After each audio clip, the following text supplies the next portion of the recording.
ನಮಸ್ತೆ ಸ್ನೇಹಿತರೆ, ರಾಮನಗರ ಜಿಲ್ಲೆ ಚನ್ನಪಟ್ಟಣ ತಾಲೂಕು ನಿಯರ್ ಬೈ ಇರುವಂಥ ಶಾನ್ಭೋಗನಹಳ್ಳಿಯಲ್ಲಿ ಒಂದು ಬಸವೇಶ್ವರನ ವಿಶೇಷವಾದ ಒಂದು 3-4 ತಲೆಮಾರು ಇರುವಂಥ ವಿಶೇಷವಾದ ಬಸವಣ್ಣ ಇದೆ. ಸೊ ಇಲ್ಲಿ ಡೈಲಿ ಕೂಡ ಅಲಂಕಾರ ಮಾಡಿರೋದನ್ನು ಪ್ರತಿದಿನ ಪೂಜೆಗಳು ಎಲ್ಲ ಇದೆ. ವಿಶೇಷವಾದ ಪೂರ್ವಿಕರ ಒಂದು ದೇವಸ್ಥಾನ. ದಯವಿಟ್ಟು ನಿಯರ್ ಬೈ ಇರೋರು ಆಗಲಿ, ನಮ್ಮ ಬೆಂಗಳೂರು ಗ್ರಾಮಾಂತರದವರು ಯಾರನ್ನ ಇದ್ದರೆ ಈ ಒಂದು ದೇವಸ್ಥಾನದಲ್ಲಿ ಪವರ್ಫುಲ್ ಆಗಿರುವಂಥ ಶಕ್ತಿ ಇದೆ. ದಯವಿಟ್ಟು ಒಂದು ಸಲ ವೀಕ್ಷಣೆ ಮಾಡಿ. ಶ್ರೀ ಗೋಮಾತಾ ಸರ್ಕಲ್ ವತಿಯಿಂದ ಈ ಒಂದು ಚಿತ್ರೀಕರಣ ಮಾಡಿರುತ್ತೇವೆ. ನಮಸ್ಕಾರ.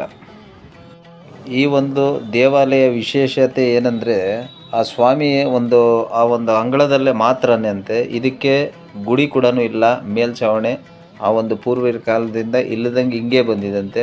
ಸೊ ಒಂದು ಹಿಂದೆಗಡೆ ಮರ ಕೂಡ ಇದರ ಮುಂದೆ ಒಂದು ಸ್ವಲ್ಪ ನೆರಳು ಕೂಡ ಬೀಳದಿದ್ದಂಗೆ ಇದು ವಿಶಾಲವಾದ ಜಾಗದಲ್ಲಿ ಇದು ಇರುವಂಥ ಬಸವಣ್ಣ ಅಂತ ಒಂದು ಪೂರ್ವಿಕರ ಅಲ್ಲಿರೋ ಸ್ಥಳೀಯರ ಮಾತು. ದಯವಿಟ್ಟು ಇಂಥ ದೇವಾಲಯನ ಒಂದು ಸಲ ತಾವೆಲ್ಲ ವೀಕ್ಷಣೆ ಮಾಡಿ. ಪ್ರದಕ್ಷಿಣೆ ತುಂಬ ಒಳ್ಳೆಯ ವಿಶೇಷವಾದಂಥ ಶಕ್ತಿ ಇರುವಂಥ ಶ್ರೀ ಬಸವಣ್ಣ ದೇವರು. ಶ್ರೀ ಗೋಮಾತಾ ಸರ್ಕಲಿಂದ ಇದನ್ನು ನಮ್ಮ ಒಂದು ಸುವರ್ಣ ಅವಕಾಶ.